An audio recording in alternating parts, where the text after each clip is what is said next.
ತಡರಾತ್ರಿಯಲ್ಲಿ ಏನು ಪ್ರಕಾಶ್ ಬಾಕಳೆಯವ್ರದ್ದು ಮನೆಯಲ್ಲಿ 4 ಜನರದ್ದು ಕೊಲೆಯಾಗಿದೆ. ಈ ಬಗ್ಗೆ ಪೊಲೀಸ್ಗೆ ಮಾಹಿತಿ ಬಂದ ತಕ್ಷಣ ನಾವು ಇಲ್ಲಿ ಸ್ಥಳಕ್ಕೆ ಬಂದಿದ್ದು ಎಲ್ಲ ಪರಿಶೀಲನೆ ಮಾಡ್ತಾಯಿದ್ವಿ. ಕೊಲೆಯಾದವರು ವಿವರ ಕಾರ್ತಿಕ್ ಪ್ರಕಾಶ್ ಬಾಕಳೆ ಅಂತೇಳಿ, ಅದೇ ರೀತಿ ಪರಶುರಾಮ್ ಹಾದಿಮನಿ ಅಂತ, ಲಕ್ಷ್ಮಿ ಹಾದಿಮನಿ ಅಂತ ಮತ್ತು ಆಕಾಂಕ್ಷ ಹಾದಿಮನಿ ಅಂತ ಅಷ್ಟು ಜನರದ್ದು ಕೊಲೆಯಾಗಿದೆ. ಈಗ ಅದ್ರ ಬಗ್ಗೆ ವಿವರವಾಗಿ ಪ್ರಕರಣ ದಾಖಲಿಸಿಕೊಂಡು ತನಿಖೆ ಕೈಗೊಳ್ತಾ ಇದ್ದೀವಿ. ಯಾರು ಈ ಕೃತ್ಯದಲ್ಲಿ ಭಾಗಿಯಾಗಿದ್ದಾರೆ ಅವರನ್ನು ಕೂಡಲೇ ದಸ್ತಗಿರಿ ಮಾಡಿ ಮುಂದಿನ ಕಾನೂನು ಕ್ರಮ ತಗೊಳ್ತೀವಿ. ಈಗ ಇದ್ರದ್ದು ಅವ್ರು ಹೇಳೋದು ಸುಮಾರು 2 ರಿಂದ 3 ಗಂಟೆ ಒಳಗೆ ಆಗಿರ್ಬೋದು ಅಂಥೇಳಿ, 3 ಗಂಟೆ ನಂತರ ಅವ್ರಿಗೆ ಗೊತ್ತಾಗಿದೆ ಅಂಥೇಳಿ ಪ್ರಾಥಮಿಕವಾಗಿ ಗೊತ್ತಾಗಿದೆ. ಸೊ ಅವ್ರು ಹೇಗೆ ಬಂದರು ಏನು ಅನ್ನೋದು ಅವ್ರು ಕೆಲವು ನಮಗೇನು ಮಾಹಿತಿ ಕೊಟ್ಟಿದ್ದಾರೆ, ಆ ಬೇಸ್ ಮೇಲೆ ನಾವೆಲ್ಲ ಪರಿಶೀಲನೆ ಮಾಡ್ತೀವಿ. 2:45 ಸುಮಾರು ಡೋರ್ ಹೊಡೆದ್ರು. ಡೋರ್ ಹೊಡೆದ ಮ್ಯಾಗ ಸ್ವಲ್ಪ ನಮ್ಮ ಮನೆಯವ್ರು ಎದ್ದು ಯಾರು ಹೊಡ್ತಾರೆ ಡೋರು ಅಂದ್ರೆ ನಾವು ಹೇಳಿದ್ವಿ, ಯಾರು ಕಾರ್ತಿಕ ಎಲ್ಲ ನಮ್ಮ ಇವ್ರು ಮಕ್ಕೊಂಡ್ರಲ್ಲ, ಸೌಂಡ ಮಾಡಿಲ್ಲ ಅವರು. ಸೌಂಡ್ ಸ್ವಲ್ಪ ನಮ್ಮ ಮನೆಯವ್ರಿಗೆ ಸ್ವಲ್ಪ ಒಂದು 15-20 ಮಿನಿಟಿಂದ ಏನೋ ಸ್ವಲ್ಪ ಆವಾಜ್ ಬಂದಂಗೆ ಆಗೈತೆ ರೀ. ಆವಾಜ್ ಬಂದಂಗೆ ಆದಂಗೆಲ್ಲ ಅವರು ನಾನು ಕದ ತೆಗೆ ಹೋಗಿದ್ದೆ, ಬೇಡ ಕದ ತೆಗಿಬೇಡ್ತಂತೆ, ಪೊಲೀಸಿಗೆ ಫೋನ್ ಹಚ್ಚಂತೆ. ನಾನು ಪೊಲೀಸ್ ಫೋನ್ ಹಚ್ಚಿದ್ದೆ. ಫೋನ್ ಹಚ್ಚಿ ಹಿಂಗೆ ಸರ ಇಲ್ಲಿ ಕಳ್ತು ಬಂದಾರ, ಅರ್ಜೆಂಟ್ ಬರ್ರಿ, 100ಗೆ ಹಚ್ಚಿದ್ದೆ. ನಾನು ಅರ್ಜೆಂಟ್ ಲಘು ಬರ್ರಿ, ಇಲ್ಲಿ ದಾಸರೋಣಿ ಎಲ್ಲ ನಾನು ಲೊಕೇಶನ್ ಹೇಳಿದೆ. ಒಂದು 15 ಮಿನಿಟ್ನಾಗ ಪೊಲೀಸರು ಬಂದಾರ. ಅಷ್ಟೇ. ನಾವು ಒಳಗೆ ಏನಾಗೈತೆ ಅನ್ನೋದು ನಾವು ಏನೂ ಗೊತ್ತಿಲ್ಲ. ಹೊರಗದೀವಿ, ನಾವು ರೂಮ್ ಒಳಗದೀವಿ. ಆಮೇಲೆ ಎಲ್ಲ ಜನರಿಗೆ ಫೋನ್ ಹಚ್ಚಿ ಇಲ್ಲಿ ಒಣಗ ಯಾರ ಹೊರಗೆ ಕಳ್ದು ಬಂದಾರ ಬರ್ರಿ, ಹೊರಗೆ ಬಂದಾಗ ಎಲ್ಲ ಮಂದಿ ಬಂದಾರ. ಇಲ್ಲಿ ಏನು ಮುಂದೆ ಏನೇನೂ ಇಲ್ಲ, ಫ್ರಂಟಿಗೆ ಎಲ್ಲ ಬ್ಯಾಕ್ ಸೈಡ್ ಆಗೈತೆ. ಡೋರ್ ಇಲ್ರಿ, ಹಿತ್ತಲು ಏನು ಡೋರ್ ಇಲ್ಲ, ಮ್ಯಾಗ್ ಡೋರ್ ಐತಿ ಪೂರ 2ನೇ ಫ್ಲೋರ್ನಾಗ.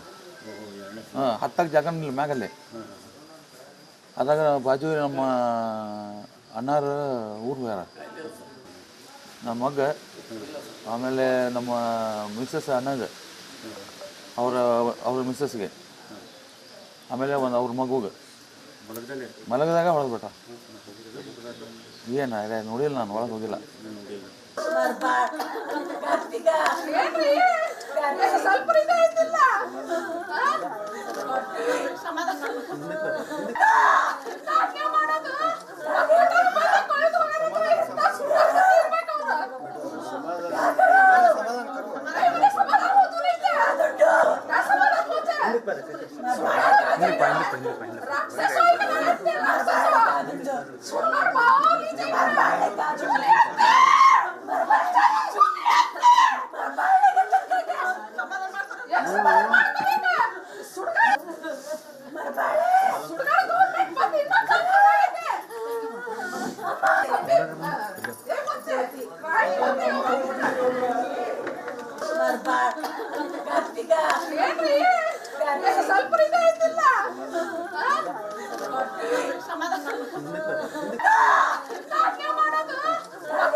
ನಾಲ್ಕು ಮಂದಿ ಪಾಪ ಅವರು ಅನಾಯಕರು ಏನು ಅವರು ಇದಕ್ಕೆ ನಿನ್ನೆ ನಮ್ಮ ಮಗ ಕನ್ಯಾ ನೋಡೋ ಸಲ ಇದಕ್ಕೆ ಮನೆಗೆ ಬಂದವ್ರು ನಮ್ಮ ಮಳೆಯ ನಮ್ಮ ಹಳೆಯ ಹೆಂಡತಿ ಮಗಳು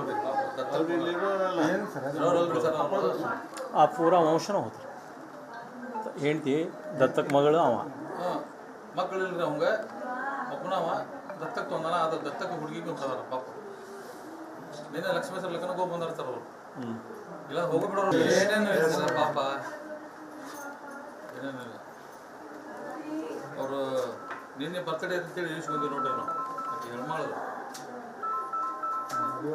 ಇಲ್ಲಾಂದ್ರೆ ಹೋಗ್ಬಿಡೋರು ಅವರು. ಹೋಗ್ತೀನಿ ಅಂತ ಗಂಡು ಬಿದ್ದರು ಭಾಳ ಪಾಪ. ಏನು ದೇವ ಮಾಡೋದು ಸರಿ. ನನ್ನ ಕೈನ ಕಟ್ಟಾಗ್ಬಿಟ್ಟಿದ್ರಿ ಪೂರ ಕೈನ ಕಟ್ಟಾಗ್ತಾನೆ. ಮಗ ಭಾಳ ಇದ್ದಿದ್ದು ನನಗೆ